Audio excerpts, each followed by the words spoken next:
এটা এমন একটা ব্যাংক যে ব্যাংকে কেউ কখনো চুরি করতেই পারেনি। যে চুরি করতে গিয়েছিল তাকেই হত্যা করা হয়েছিল, আর সেই ব্যাংকে চুরি করতে গিয়েছিল এক দুর্ধর্ষ গ্যাং। তবে এই মুভির শেষে এমন একটা টুইস্ট আছে যেটা দেখলে আপনি পুরোপুরি শক হয়ে যাবেন। তো মুভির নাম হচ্ছে ডেন অফ থিপস, মানে চোরের গুহা। তো চলুন শুরু করি আজকের এই মুভির গল্পটি। তবে হ্যাঁ, ভিডিওটি শুরু করার পূর্বে আপনাদের প্রতি অবশ্যই রিকোয়েস্ট, ভিডিওটিতে একটি লাইক করবেন। অনেকে আছে যে ভিডিওটি দেখেন কিন্তু ভিডিওটিতে একটি লাইক করেন না। আপনার একটা লাইক আমাকে ইন্সপায়ার করে নতুন কোনো ভালো মুভির এক্সপ্লেন করতে। এটা হচ্ছে লস অ্যাঞ্জেলেসের একটি জায়গা যেখানে ব্যাংক ডাকাতিতে পৃথিবীর প্রথম। এখানে এক বছরে 2400 বার, সপ্তাহে 44 বার এবং প্রতিদিন 9 বার আর প্রতি 48 মিনিটে একবার ব্যাংক ডাকাতি হয়। তাই এটাকে পৃথিবীর ব্যাংক ডাকাতির ক্যাপিটাল বলা হয়। এবার আমরা রাতের বেলায় রোডের একটা চলন্ত গাড়ি দেখতে পাই। এটা ছিল একটা পুলিশের ট্রাক। ট্রাকটা একটা রেস্টুরেন্টের সামনে গিয়ে থামে এবং গার্ডরা অর্থাৎ পুলিশটা ট্রাক থেকে নেমে সেখানে কিছু খাবার কিনতে যায়। আর ঠিক তখনই দুটি গাড়ি করে 5 জন ক্রিমিনাল সেখানে চলে আসে আর ওই ট্রাকটাকে তারা অ্যাটাক করে। এরা সবাই মাস্ক পরা ছিল। সাথে সাথে ট্রাক ড্রাইভার তাদের ব্যাকআপ টিমকে জানিয়ে দেয় যে তাদের উপর হামলা হয়েছে। এবার সেই ক্রিমিনালরা তাদের সাথে থাকা সব পুলিশ অফিসারদের উপর গান পয়েন্ট করে। আর যেই মুহূর্তে পুলিশ অফিসাররা তাদের বন্দুক তোলার জন্য হাত উঠায়, ঠিক তখনই ক্রিমিনালরা তাদের শুট করে মেরে ফেলে এবং ট্রাক ড্রাইভারের উপর গান পয়েন্ট করে আর তাকে বাইরে বেরিয়ে আসতে বলে। আর তখন সেই ট্রাক ড্রাইভার তার কথায় কোনো রেসপন্স করে না।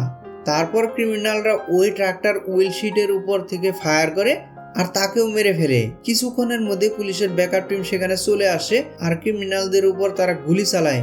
তখন ক্রিমিনালরাও পাল্টা গুলি ছাড়ে আর তখনই গুলাগুলিতে ক্রিমিনালদের একজন গুলি লেগে মারা যায় এবং বাকি 4 জন সেই ট্রাক নিয়ে তাদের আস্তানায় চলে আসে। এরা হলো মেরি ফ্লাওয়ার গ্যাং। আর মেরি ফ্লাওয়ার গ্যাং হচ্ছে সবচেয়ে সুসংগঠিত ডাকাতের দল। একজন মারা যাওয়ার পর এই গ্যাংয়ে বর্তমানে 5 জন মেইন ক্রিমিনাল আছে, যাদের টিম লিডার হলো ম্যান আর সাথে ছিল লেবু, বস্কো, ডনি ও ম্যাক। মেরিম্যান আর লেবু হচ্ছে রিটায়ার্ড প্রাপ্ত নেভি সিল, তাই তাদের দুজনের স্কিল খুবই অসাধারণ ছিল। আর বস্কো একটু বেশি মাথা গরম করা মানুষ ছিল। ডনি একজন ব্যাটেন্ডার আর ডনির কাছে সবাই মদ খেতে আসতো। আর ডনি সেই সমস্ত মানুষদের কাছ থেকে সকল প্রয়োজনীয় ইনফরমেশন নিত। এই জন্য শহরে কোথাও কখনো কোনো কিছু হলে সব কিছুই ডনির জানা ছিল। আর ম্যাক্স ছিল ডনির বন্ধু, যে টিমের নেটওয়ার্ক ইঞ্জিনিয়ার ছিল। সে বহুদূর থেকে তাদের উপর কাজের নজরদারি রাখতে পারতো, মানে কোনো কিছু হ্যাকিং করা বা ওয়্যারলেস এর সাহায্যে তাদের গাইড করা, সব কিছু ছিল ম্যাকের কাজ। ম্যাক ডনির কাছে মদ খেতে আসতো, তাই ডনির সাথে তারও ভালো বন্ধুত্ব হয়ে যায়। এভাবে ম্যাক ও টিমে চলে আসে। তাদের আস্তানে ফিরে আসার পর মেরিম্যান বস্কের উপর রেগে যায় আর বলে যে আমাদের প্ল্যানের মধ্যে গুলি চালানো ছিল না, তাহলে তুই কেন গুলি চালালি? তখন বস্কো বলে যে ওই পুলিশটা তার বন্দুক উঠানোর জন্য হাত উঠাইছিল আর আমি তখন ওইটা দেখে তার উপর গুলি চালিয়েছি। তখন মেরিম্যান বলে যে আমরা পুলিশদেরকে মেরেছি আর এটা হচ্ছে বড় ক্রাইম, আর এখন আমরা সবাই ফেঁসে গেছি, তোর জন্য এই সব কিছু হয়েছে, তাই এখন তুই সেখানে যাবি আর বর্তমানে সেখানে কি হচ্ছে সব কিছু জেনে আসবি। তো বস্কো তখন গাড়ি নিয়ে সেখানে চলে যায় আর দূর থেকে সবকিছু অবজার্ভ করতে থাকে। এবার পরের দিন সকালবেলায় ইনভেস্টিগেশনের জন্য অনেক অফিসার সেখানে আছে। কিছু অফিসার আগে থেকেই পৌঁছে গিয়েছিল আর এখন তাদের ইনচার্জ চলে আসে। এই ইনচার্জের নাম হলো নিক। নিক একজন খুবই নিষ্ঠুর এবং বেপরোয়া সিনিয়র পুলিশ অফিসার। সে ক্রিমিনালদের ধরতে নিজের জীবন বাজি রাখতেও দ্বিধা করে না, এমনকি সে তখন ক্রিমিনালদের উপর গুলিও চালিয়ে দেয়। নিকের পরিবারে আছে তার ওয়াইফ এবং তার 2টি মেয়ে। নিকের টিম হলো লস অ্যাঞ্জেলেসের কাউন্টার শেরিফ ডিপার্টমেন্টের স্পেশাল ফোর্স ইউনিট। এবার নিক তার টিমের কাছে জিজ্ঞাসা করে যে কতজন পুলিশ অফিসার মারা গেছে। তারা জবাব দেয় যে 4 জন মারা গেছে আর 6 জন হসপিটাল আছে, তারা সুস্থ হয়ে যাবে। নিক তাদের জিজ্ঞাসা করে যে ট্রাকের মধ্যে কি ছিল। তখন তারা বলে যে ট্রাকের মধ্যে কিছুই ছিল না, ট্রাক একদম ফাঁকা ছিল। তখন নিক প্রশ্ন করে যে তাহলে ফাঁকা ট্রাকে তারা কি চুরি করতে এসেছিল। এবার পুলিশ অফিসাররা বলে যে হয়তোবা তারা ভুল করে ফাঁকা ট্রাক নিয়ে গেছে। নিক বলে যে না, চোরদের এই গ্যাংটা খুবই শক্তিশালী এবং খুবই আলাদা। তারা জানতো যে কাল এয়ার স্পেস বন্ধ, তাই তারা যে রাস্তা দিয়ে গেছে সেই রাস্তায় কোনো সিকিউরিটি ছিল না। তাদের কাছে সমস্ত ইনফরমেশন ছিল। যাদের কাছে পুলিশের এত ইনফরমেশন ছিল, তার মানে তারা এটিও জানতো যে ওই ট্রাকটাই খালি ছিল আর হয়তো তাদের এই খালি ট্রাকেরই প্রয়োজন ছিল। তাই আমার মনে হচ্ছে যে এটি শুধুমাত্র ওই ফাঁকা ট্রাক ডাকাতি ছিল না, এটা ছিল একটা অ্যানাউন্সমেন্ট যে তারা আর বড় কিছু করার প্ল্যানিং করছে। নিক তখন তার টিমকে সিসিটিভি ফুটেজ এবং আরও যে সমস্ত ইনফরমেশন পাওয়া যায় সেগুলো নিয়ে তার অফিসে দেখা করতে বলে। এদিকে বস্কো দূর থেকে দাঁড়িয়ে সব কিছু দেখছিল এবং নতুন অ্যাপয়েন্টমেন্ট হওয়া পুলিশ অফিসারদের সে ফটো তুলছিল। আর আস্তানে গিয়ে মেরিম্যানকে সব ফটোগুলো দেখায়। নিকের ছবি দেখে মেরিম্যান তাকে চিনতে পারে। ফিলিপিনের সবচেয়ে বড় চুরের কথা তোমাদের অবশ্যই মনে আছে, যাকে পুলিশ কাউন্টার করে মেরেছিল। এই পুলিশটাই তাকে গুলি করে মেরেছিল।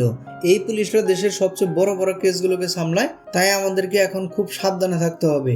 এদিকে নিক তার টিমের সাথে অফিসে বসে ডিসকাশন করছিল আর মেরিম্যান সম্পর্কে তারা জানতে চায়। তো নিক জিজ্ঞেস করে যে মেরিম্যান জেল থেকে কবে ছাড়া পেয়েছে। তারা জানায় যে মোটামুটি 7-8 মাস আগে ছাড়া পেয়েছে। নিক বুঝে যায় যে এটি মেরিম্যানেরই কাজ, কারণ সে একজন এক্স নেভি সিল অফিসার। তার ট্রেনিং কোনো সাধারণ মানুষের সাথে পড়বে না এবং সম্পূর্ণই আলাদা। নিক তার টিমকে জিজ্ঞেস করে যে মেরিম্যানের লোকেশন কোথায় আছে, কিন্তু তারা কেউই জানতো না যে মেরিম্যান এখন কোথায় আছে। তখন নিক বলে যে মেরিম্যানের সাথে ঘুরে বেড়াতো একটা বারটেন্ডার যার নাম ছিল ড্যানি। সে কি এখনো সেই বারে কাজ করে? এবার নিক তার টিম নিয়ে সেই বারে পৌঁছে যায় যেখানে ড্যানি কাজ করতো। একটু পরে বার বন্ধ হওয়ার টাইম হয়ে যায় আর ধীরে ধীরে সবাই সেখান থেকে চলে যায়। শুধুমাত্র সেখানে একজনই বসে থাকে, সে হচ্ছে নিক। আর ডনিকে একা পেয়ে নিক তখনই তাকে ইচ্ছা রকম মারে এবং অজ্ঞান করে ফেলে আর তাকে নিয়ে একটা হোটেলে যায়। কিছুক্ষণ পর ডনির জ্ঞান ফিরে আসে। তখন নিক বলে যে আমরা তো তোমার জন্য এখানে বসে আছি। তখন ডনি তাদেরকে বলে যে তোমরা ভুল মানুষকে ধরে নিয়ে এসেছো, তোমরা যাকে ভাবছো আমি সে নই। তখন পুলিশরা তাদের জীবনের একটা একটা করে ঘটনা তুলে ধরে। তারা বলে যে তুমি 17 বছর বয়সে জিটিএস রেসে গাড়ি চালাতে গিয়ে অ্যারেস্ট হয়েছিলে, বড় হতে মার্ডার অ্যাটেম্পটের জন্য ধরা পড়েছিলে, আর তারপর ক্যালিফোর্নিয়াতে গাড়ি চালিয়ে টপ স্পিডে রেকর্ড করেছিলে, আর সেখানেও তুমি পুলিশের হাতে ধরা পড়েছিলে। তুমি কে সেটা আমরা ভালো করেই জানি, তাই বেশি চালাকি করার চেষ্টা করো না। এবার নিক তার সাথে থাকা মেরিম্যানের একটি ফটো দেখায় এবং বলে যে তুমি কি এখনো বলতে চাও যে আমরা ভুল কাউকে ধরে নিয়ে এসেছি? তাই কথা না ঘুরিয়ে সত্যি কথা বলো, মেরিমের সাথে তোমার কি সম্পর্ক? তখন ডুমি না জানার ভান করে সে বলে যে এই লোকটাকে আমি চিনি না, এই ছবিটাই হচ্ছে একটা কোইন্সিডেন্ট, আমার সাথে ওই লোকটির কোনো সম্পর্কই নেই। এবার নিক রেগে গিয়ে তার গলা চেপে ধরে এবং বলে যে তুই বেঁচে থাকিস বা মারা যাস তাতে আমার কিছুই যায় আসে না, বলতে চাইলে বল, না হলে এখানেই তোকে মেরে ফেলবো। তারপর ডনির শ্বাস বন্ধ হয়ে ওঠার মতো হয়ে ওঠে আর তখনই সে কিছু বলার চেষ্টা করে। নিক তার গলা ছেড়ে দেয়। সে বলে যে এই শহরের গুন্ডা তোরা নয়, বরং এখানকার আসল গুন্ডা আমরা। তখন ডনি বলে যে আমি শুধু একজন ড্রাইভার মাত্র, এমনকি আমার হাতে বন্দুক দিলেও আমি কিছুই করতে পারবো না। এবার নিক তাদের প্রশ্ন করে ওই খালি ট্রাক চুরি করার পেছনে তাদের কি কারণ ছিল। ডনি বলে যে তারা কি করে না করে আমরা কিছুই জানি না, কারণ ওরা জানে যে যদি আমি পুলিশের হাতে ধরা পড়ে যাই তাহলে আমি সবকিছুই বলে দেব, তাই ওরা আমাকে ওদের কোনো প্ল্যানিং বলে না। কিন্তু নিক তার কথায় বিশ্বাস করে না। সে ডনিকে আরো ভয় দেখায় এবং তাকে মেরে ফেলার হুমকি দেয়। আর এবার ডনি বলতে শুরু করে যে কিছু মাস আগে ওরা সবাই বারে এসেছিল, আমি ওদেরকে ড্রিঙ্কিং দিয়েছিলাম, এরপর আমাদের মধ্যে কথা শুরু হয়। আমি তাদেরকে বলেছিলাম যে আমার টাকার প্রয়োজন, তাই ওরা আমাকে কাজ দিয়েছিল। নিক জিজ্ঞেস করে যে কে কাজ দিয়েছিল? মেরিম্যান? টনি বলে যে হ্যাঁ মেরিম্যান। ওরা জানতো যে আমি ভালো গাড়ি চালাতে পারি। তখন মেরিম্যান আমাকে একটি গাড়ি দিয়ে ড্রাইভ করতে বলে। আমি ড্রাইভ করি আর এটা মেরিম্যানের ভালো লেগে যায়। তখন সে আমাকে একটা কাজ দেয়। এরপর আমরা স্টেডিয়ামের পার্টিতে চুরি করি। নিক বলে যে তোরা ওই চুরি টাকা দিয়ে কি করছিলি? টনি বলে যে আমি জানি না, আর আমার সাথে বেশি কথাও বলে না। এরপর নিক তাকে বলে যে এখন তোকে আমরা জেলে নিয়ে যাব। আর একটা উপায় হচ্ছে তুই যদি জেলে না যেতে চাস তাহলে ওদের টিমে যেভাবে কাজ করছিলি সেভাবে কাজ করবি আর সকল ইনফরমেশন আমাদেরকে জানাবি। তো টনি দ্বিতীয় প্রস্তাবে রাজি হয়ে যায়, অর্থাৎ সে জেলে যাবে না, সে সকল ইনফরমেশন তাদেরকে জানাবে। আর যেতে যেতে ডনির কাছে মেরিমের ফোন আসে আর তাকে কাল সকাল 8টায় এক জায়গায় দেখা করতে বলে। যে মেরিম্যান ডনিকে সকাল 8টায় একটা গাড়িতে তুলে নেয় আর লস অ্যাঞ্জেলেসের ফেডারেল রিজার্ভ ব্যাংকের সামনে নিয়ে যায়। সে তাকে বলে যে তুমি যেটা দেখতে পাবে এটা হলো এই শহরের রিজার্ভ ব্যাংক, কিন্তু এটা একটা বিশেষত্ব আছে, এই ব্যাংকে আজ পর্যন্ত কখনোই চুরি করা যায়নি। এবার সে টিমের সবাইকে নিয়ে রিজার্ভ ব্যাংকের পাশে থাকা একটি ঘরে যায়। সেই ঘর পুরোটাই ফাঁকা ছিল। সেখানে গিয়ে তাদেরকে সে বলে যে পাশের প্রত্যেকটা রাস্তায় সাউন্ড রেকর্ডিং এবং ইমেজ ক্যাপচারিং এবং সকল কিছু ট্র্যাক করার যন্ত্র আছে, আর তুমি রাস্তায় থেকে 2 মিনিটের জন্য ব্যাংকটাকে যদি তাকিয়ে দেখতে থাকো তাহলে সিকিউরিটি গার্ডরা তোমাকে সন্দেহ করে ধরে ফেলবে। আর দ্বিতীয়বার যদি তুমি আবারও চেষ্টা করো তাকানোর জন্য এইভাবে, তাহলে তোমাকে জেলে ভরে দিবে।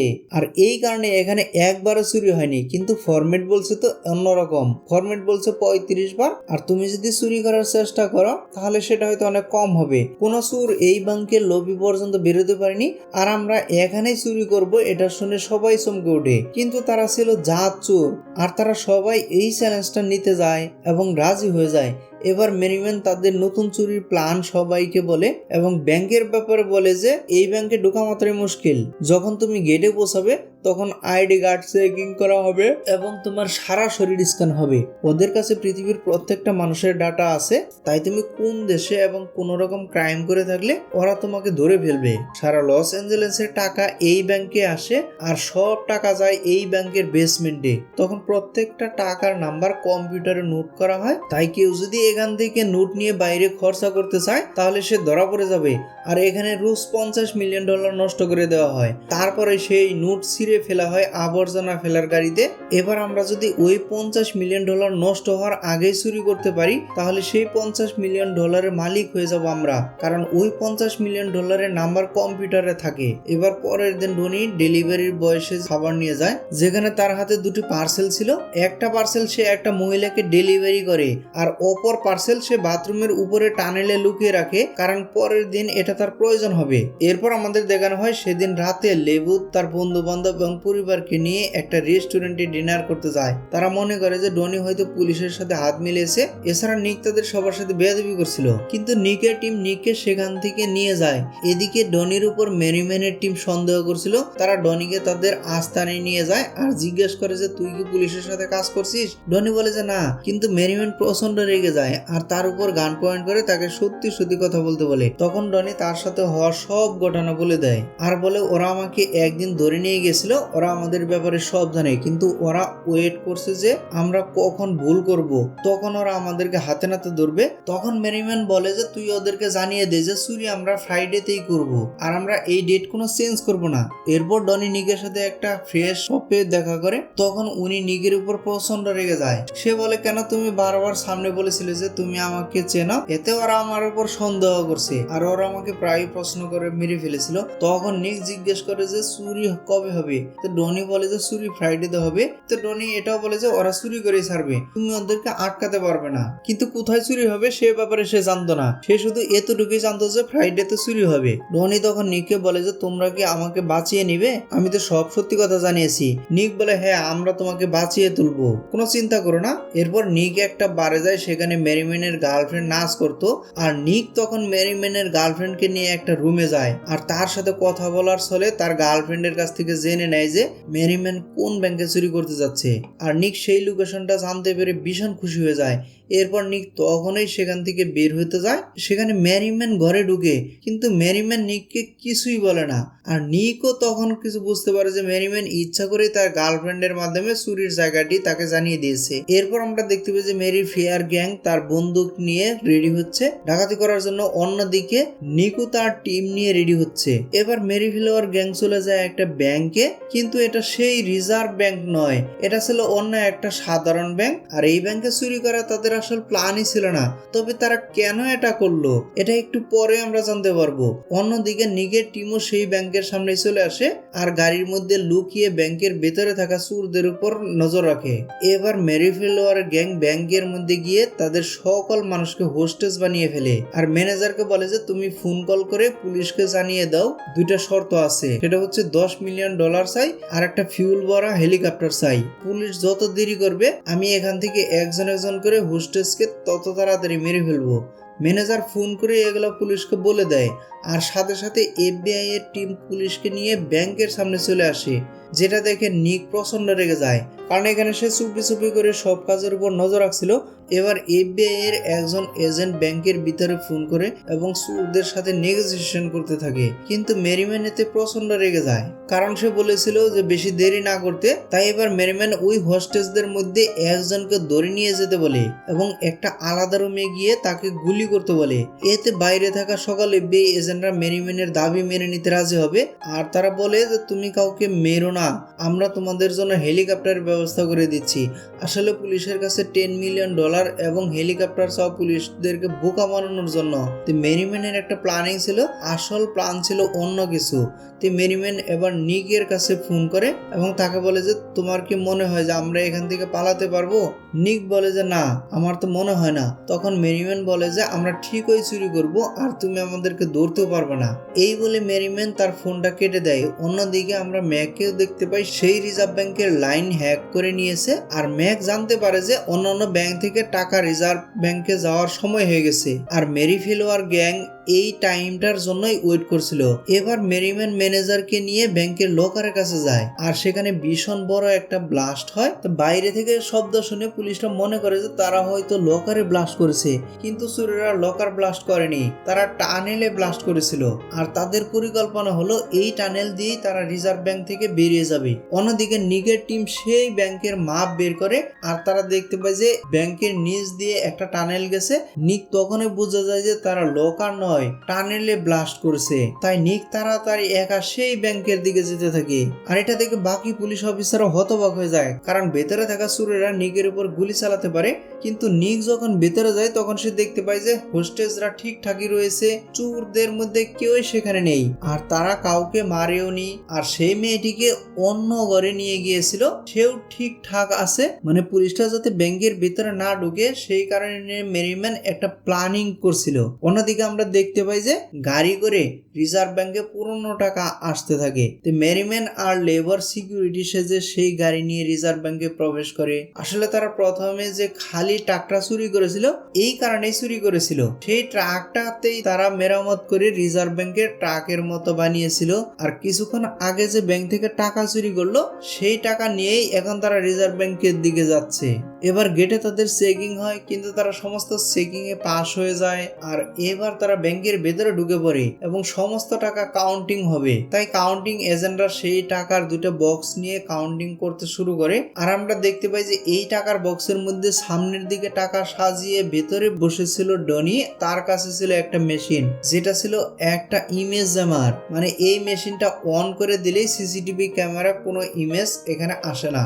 এবার ডনি সেই মেশিনটা অন করে দেন এবং বাক্স থেকে বেরিয়ে আসে, যার ফলে সেই রুমে কোনো সিসিটিভি কাজ করে না। তাই সে সেখান থেকে বেরিয়ে আসে এবং ব্যাংকে থাকা টাকা প্লাস্টিকে ভরে সেই আবর্জনার গাড়ির মধ্যে ভরতে থাকে এবং গাড়িতে করে ফেলতে নিয়ে যাওয়া হয়। তখন তারা সেই টাকাগুলো নিয়ে নেবে। তো ডনি খুব তাড়াতাড়ি সেখানে থাকা প্লাস্টিকে ভরে টাকাগুলো বাক্সের মধ্যে ভরতে থাকে, যে বাক্সের মধ্যে বাজেয়াপ্ত টাকা নষ্ট করে ফেলা হয়। ডনির কাছে টাইম খুবই কম ছিল, কারণ কন্ট্রোল রুমে সবাই জেনে গিয়েছিল যে এই রুমের ক্যামেরা অফ হয়ে গেছে। ডনি প্রচন্ড ঘাবড়ে যায়, তবে সে তার কাজ চালিয়ে যায়। ওদিকে কাউন্টিং এজেন্টরা টাকা গুনে দেখতে পায় যে সব টাকা ঠিকঠাক হয়ে আছে, যত টাকা আসার কথা ছিল ততটাই এখানে এসেছে। তাই সেখানে থাকা অফিসাররা মেরিম্যান আর লেবুকে সেখান থেকে চলে যাওয়ার অর্ডার দেয় আর তারা এবার তাদের গাড়ি নিয়ে রিজার্ভ ব্যাংক থেকে বেরিয়ে আসে। এবার তখন ওই রুমে চেকিং এর জন্য গার্ড চলে আসে, কিন্তু তার আগেই ডনি সেখানে থাকা এসি টানেলের মধ্যে দিয়ে চলে যায় বাথরুমের টানেলে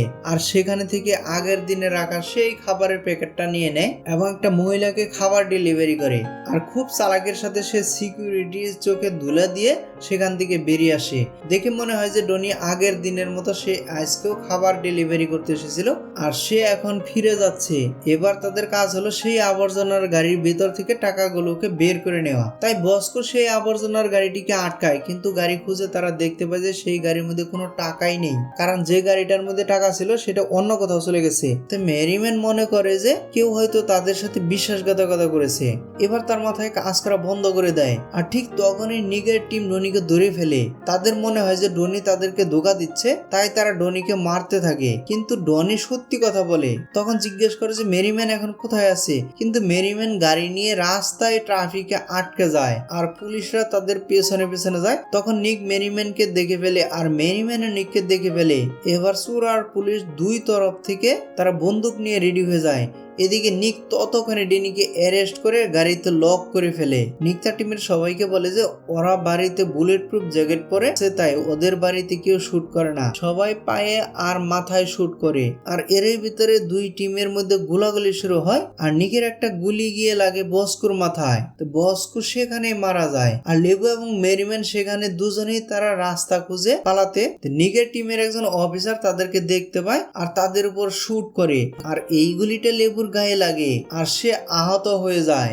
এবার নিক মেরিম্যানের পেছনে পেছনে যায় আর সে এবার গুলি করে মেরিম্যানকে আহত করে সে চিৎকার করে ওঠার সাথে সাথে নিক তার কাছে চলে যায় আর গুলি করে তাকে ঝাঁঝরা করে দেয়। তখন নিক বলে যে আমি বলেছিলাম যে তোরা তো চুরি করে পালাতে পারবি না। আর মেরিম্যানও মারা যাওয়ার আগে বলেছিল যে আমি তো বলেছিলাম যে আমি চুরি করেই দেখাবো।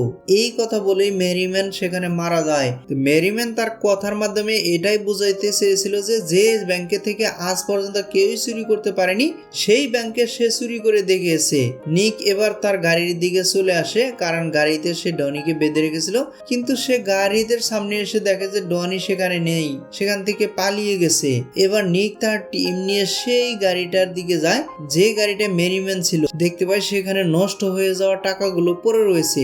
নিক তখন সেগুলো দেখিয়ে বলে যে ওদের প্ল্যান পুরো ফ্লপ হয়ে গেছে, এই আবর্জনার মধ্যে ওরা এত কষ্ট করলো, নিজেদের জীবন দিল, কিন্তু প্রশ্ন হচ্ছে এই ইন্টেলিজেন্টের একটা চোরের দল এত বড় ভুল কি করে করলো, এটাই নিকের মাথায় ঢুকছিল না। তাই সে তাদের অফিস রুমে ঢুকে তারা সবাই প্ল্যানিং করতো আর সেখানে গিয়ে সে দেখতে পায় তাদের দলের সমস্ত চোরেরা মারা গেছে, শুধুমাত্র ডেনি বেঁচে আছে আর সেও পালিয়ে গেছে।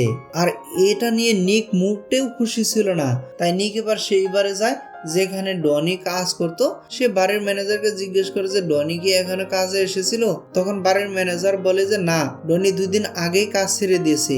নিক তখন সেখানে বসে বিয়ার খায় আর সে দেখতে পায় রিজার্ভ ব্যাংকের অনেক কর্মচারীরা সেখানে এসেছে।